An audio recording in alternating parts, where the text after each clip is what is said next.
of a team that does content production, you know that it is a constant hamster wheel. And it feels like there's never enough, right? You always need fresh content.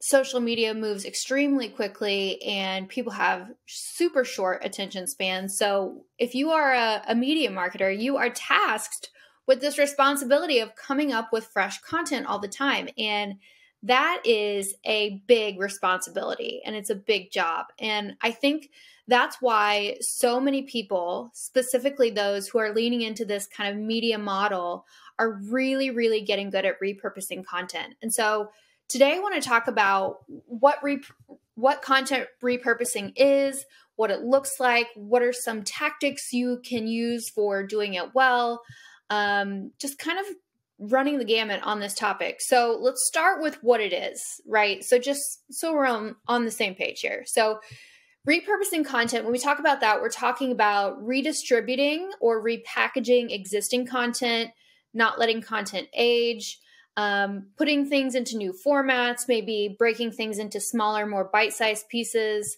We'll talk in a little bit just about how that can look more specifically, but in general, the idea here is that you work really hard to develop top-notch content. And so why would you want to let that sit on a virtual shelf and collect dust after its original published date? And I see this so often that there might be a great piece of content that a team spends months and months putting together, researching, interviewing people, coming up with examples, and they put it out in the world and that's it, right? They put it out and they publish it once and it just kind of sits there.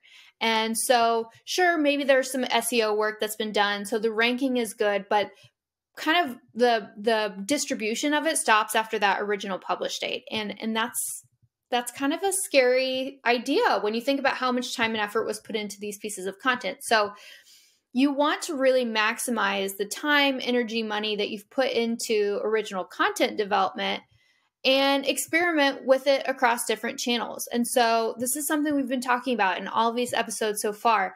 There are so many different channels that you can experiment with these days. Repurposing is a huge piece of this and a huge piece of doing this well. And so if you've listened to anybody like Gary Vaynerchuk, you know that he'll say things like, you really need to think about what the audience's preferences are on different channels, on different platforms. You wouldn't just copy and paste what you put on Twitter and put it on Facebook or LinkedIn, right? Every audience on these different social media platforms or different owned platforms have different preferences and needs and wants when it comes to content. So there are a lot of benefits to repurposing content. Not only can it help you get more mileage out of things, but it can add value to a blog post, for example, by helping you reach a new audience. It can add new ways to reinforce or maybe adjust your original message to relate to the current climate or news and trends or shifts in consumer behaviors. If you're repurposing or updating a piece of existing content, this is a really easy way to do that. Maybe there's a new trend that you can bring into the piece, or you've connected with a new expert who has a fresh take and fresh perspective on the particular topic. It also allows you to reach people that maybe you missed the first time around. So remember, social media is noisy. It moves really fast. Inboxes are crowded. Attention spans are short. It's easy to miss folks. So by repurposing and repackaging, you get this second, third, fourth opportunity to get your content in front of people and get more eyeballs on it, which is what we all want.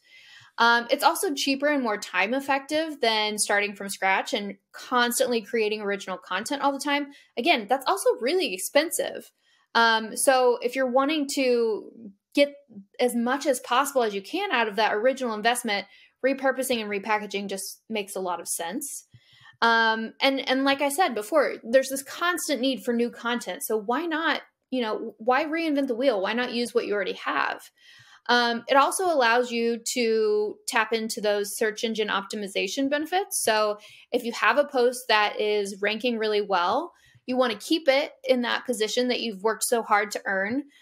So you need to update regularly. You need to refresh the data on that post, add new data, add new insights, clean things up, maybe take things out that have aged. And it's also a great touch point for connecting with the audience and collecting first-party data.